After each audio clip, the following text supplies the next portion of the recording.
Bonjour et bienvenue dans la Parenthèse étoilée, le podcast des passionnés du ciel présenté par Alain Jupin. Au programme de ce 23e épisode, nous verrons quelles sont les planètes encore observables, suivies des éphémérides lunaires.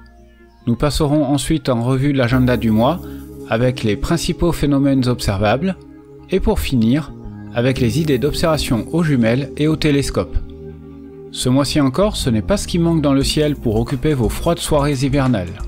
De quoi rester dehors toute la nuit pour les moins frileux.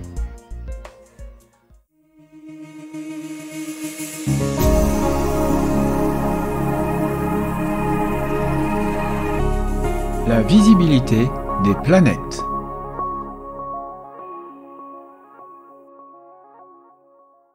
Commençons par Mercure. Elle n'est pas repérable dans le ciel en Europe, car le 28 février, elle sera en conjonction supérieure avec l'astre du jour, interdisant toute observation.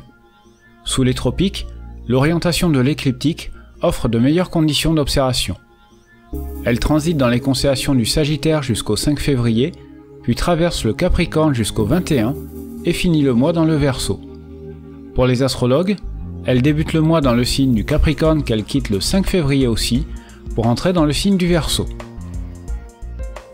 Pour Vénus, c'en est terminé de sa belle période d'observation, et elle passera au sud de l'écliptique en milieu de mois, le 14, dégradant encore un peu plus la possibilité de la repérer. Sous les tropiques, son observation sera bien plus aisée qu'en Europe, du fait de la position encore très favorable de l'écliptique. Elle finira sa traversée du Sagittaire le 16 février, pour finir le mois dans le Capricorne. Pour les astrologues, elle est dans le signe du Capricorne jusqu'au 16 février, pour entrer dans celui du Verseau jusqu'à la fin du mois. Pour Mars, il va redevenir possible de la repérer aux jumelles à compter du 20 février dans les premières lueurs du jour. C'est valable aussi bien en Europe que sous les tropiques. Elle finit de traverser la constellation du Sagittaire le 12 février pour entrer dans celle du Capricorne. Pour les astrologues, elle quitte le signe du Capricorne le 13 février pour entrer dans celui du Verseau pour le reste du mois. La géante Jupiter s'observe toujours dans d'excellentes conditions en Europe comme sous les tropiques. Elle est visible durant la première moitié de la nuit. Il est toujours temps de profiter de l'observer elle et ses satellites, aussi bien dans des jumelles que dans vos télescopes. Elle sera tout le mois dans la constellation du Bélier et dans le signe astrologique du Taureau. Pour la planète Saturne, c'en est bel et bien fini. Son petit éclat de magnitude 1 se perd très rapidement dans les lueurs crépusculaires. Ce n'est guère mieux sous les tropiques. Elle est tout le mois dans la constellation du Verseau. Pour les astrologues, elle ne change pas de signe non plus et reste dans celui des Poissons. Uranus s'observe pendant la première moitié de la nuit. Pour faciliter son repérage, elle est installée entre la planète Jupiter et l'amas des Pléiades, à peu près à mi-distance. Une observation réservée aux observateurs équipés d'un télescope de bon diamètre. Elle navigue lentement tout le mois dans la constellation du Bélier et dans le signe astrologique du Taureau. Pour la plus éloignée des planètes, Neptune, à l'instar de Saturne, c'en est terminé pour l'observation. Elle est maintenant trop basse sur l'horizon pour espérer être intéressante dans des instruments. Cette lointaine planète glisse très lentement dans la constellation des Poissons. Pour les astrologues, elle ne quitte pas non plus le signe des Poissons. Toutes ces planètes orbitent autour du Soleil, qui traverse la constellation du Capricorne jusqu'au 17 février pour entrer dans celui du Verseau. Pour les astrologues, il débute le mois dans le signe du Verseau avant d'entrer le 19 février dans le signe des Poissons. Pour conclure ce chapitre planétaire, aucune planète n'est rétrograde ce mois-ci et une belle brochette d'entre elles sont à cheval entre les constellations du Sagittaire et du Capricorne.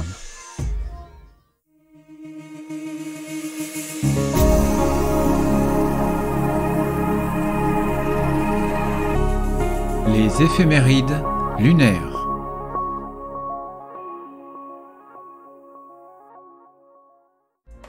Le mois débutera avec un quasi-dernier quartier qui aura lieu le vendredi 2 dans la constellation de la Vierge.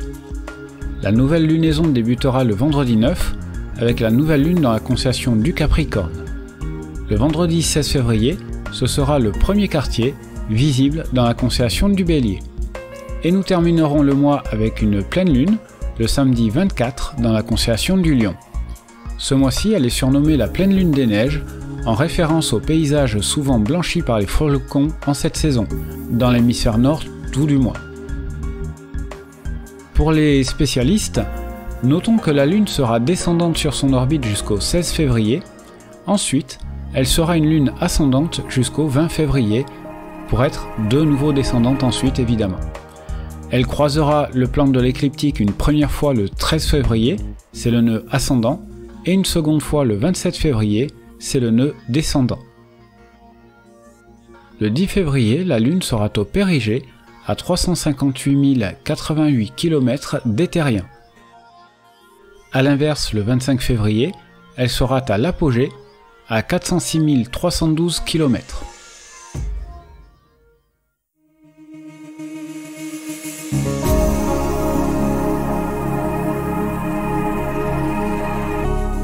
L'agenda du ciel, au jour le jour.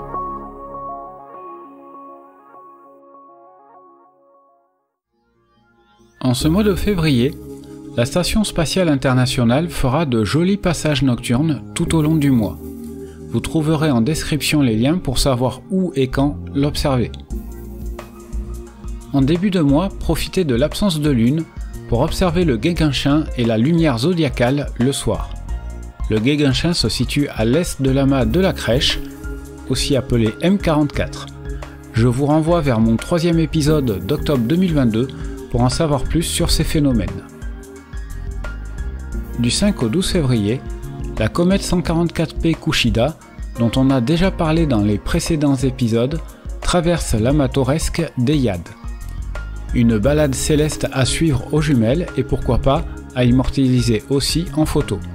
Une focale entre 50 et 150 mm en pose longue devrait permettre de faire apparaître la tache cotonneuse de la comète sur le vaste et dense fond d'étoiles de l'amas.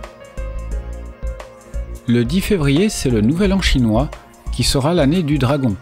Un épisode spécial dédié au calendrier est en préparation et expliquera plus en détail les spécificités des nombreux calendriers aux origines astronomiques. Toujours le 10 février, en soirée, armé de vos jumelles, tentez de repérer le très fin croissant lunaire, éclairé d'à peine 1% par notre Soleil. Peu avant 19 h en heure française, il se situe à quelques degrés au-dessus de l'horizon. Le Soleil est aussi à quelques degrés de l'horizon, mais en dessous. Le 14 février, la comète C2023 S3 Pan-STARRS est au plus près du Soleil, alors qu'elle circule à l'extrémité sud de la constellation de l'Ophiuchus. Elle devrait atteindre la magnitude 7 et pourrait être observable dans des jumelles en deuxième partie de nuit au-dessus de l'horizon sud-est. Le 15 février, la Lune et la planète Jupiter seront en conjonction, séparées par un poil moins de 3 degrés. Sortez encore une fois vos jumelles pour en profiter, sinon à l'œil nu c'est très beau aussi. Le lendemain, rebelote, mais cette fois-ci avec la planète Uranus. Le 22 février, dans les lueurs de l'aube, 1 heure avant que le Soleil ne se lève, vous trouverez Vénus et Mars en conjonction. Vénus sera visible sans trop de problèmes à l'œil nu, mais il faudra des jumelles pour espérer apercevoir la planète Mars. Les deux planètes seront séparées d'un gros demi-degré, c'est donc aussi théoriquement observable avec des lunettes ou des télescopes, avec un faible grossissement. On sera cependant au ras de l'horizon, ce qui reste un défi d'observation. Clôturons cet agenda avec un défi photographique. Profitez des derniers jours du mois de février, rallongé d'un jour cette année, et de l'absence de lune, pour photographier la lumière zodiacale en soirée. Elle s'élance au-dessus de l'horizon ouest, traversant les constellations des Poissons et du Bélier, dans laquelle trône Jupiter. Le fin pinceau de lumière se fond dans la Voie lactée au niveau de l'amas des Pléiades.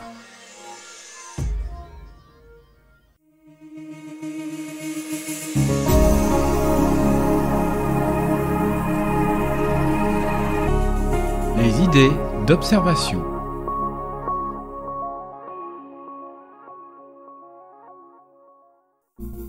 Pour ce second mois de l'année, la partie bien visible du zodiaque s'étendra des Poissons jusqu'au Sagittaire qui refait surface en toute fin de nuit.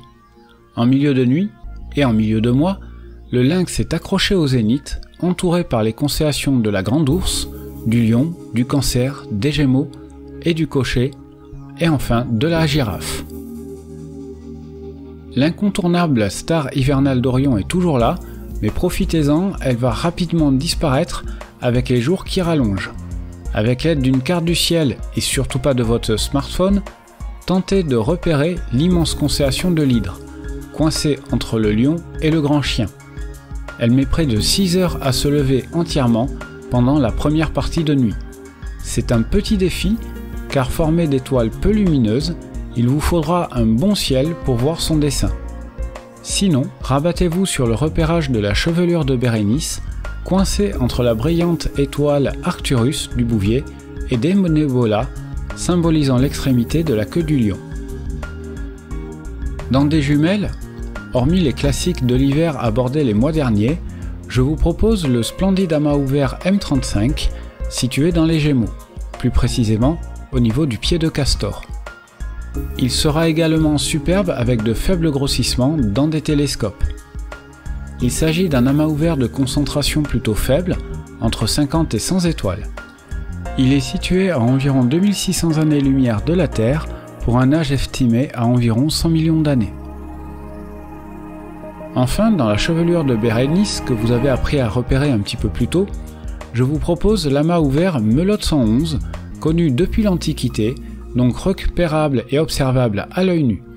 Mais des jumelles vont vous révéler sa véritable beauté. Il est d'ailleurs considéré dans la mythologie comme les boucles d'oreilles dorées de la reine Bérénice. Aux jumelles, on peut voir jusqu'à 35 étoiles. Cet amas est à une distance de 300 années-lumière environ et probablement âgé d'un demi-milliard d'années. Si vous disposez d'un télescope, je vous propose d'observer dans la constellation du Lion le triplé du Lion formé des galaxies M65-M66 et de NGC 3628. C'est un petit groupe de galaxies de magnitude 9 situé à 35 millions d'années de la Terre. La galaxie NGC 3628 est également surnommée la galaxie du hamburger. Vous pouvez également cibler, toujours dans la chevelure de Bérénice, le superbe amas globulaire M53. Il est situé à environ 60 000 années-lumière de la Terre, mais se rapproche à grande vitesse de nous, 80 à 110 km par seconde selon les estimations. Si vous recherchez des cibles plus exotiques pour des défis d'observation, je vous propose le quartet du Lion. Il s'agit d'un groupe de 4 galaxies, NGC 3185, 3187, 3190 et 3193. Il est situé dans le cou du Lion, à peu près à mi-distance entre les étoiles Algieba et Ada Fera. Les deux dernières du groupe, 3190 et 93, sont les plus facilement repérables, avec une magnitude de 11 environ.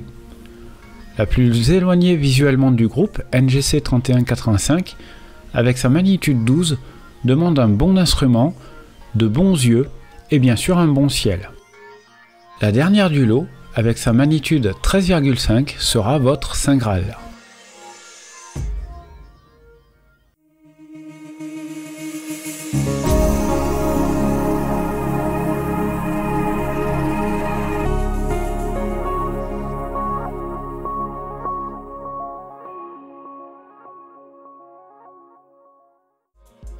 Pour conclure cet épisode, comme toujours, n'hésitez pas à me faire vos remarques et commentaires, indispensables pour améliorer ce podcast.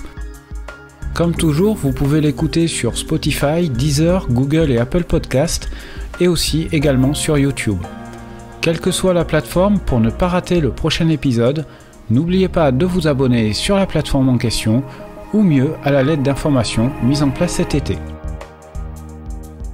Rendez-vous très prochainement, vraisemblablement pour l'épisode sur les calendriers astronomiques, un thème on ne peut plus d'actualité, mais je produis ces épisodes sur mon temps libre après mes diverses obligations professionnelles entre autres. Ça devrait sortir courant février si tout va bien. Merci à toutes et à tous pour votre écoute. N'oubliez pas de lever les yeux vers le ciel pour de belles observations astronomiques.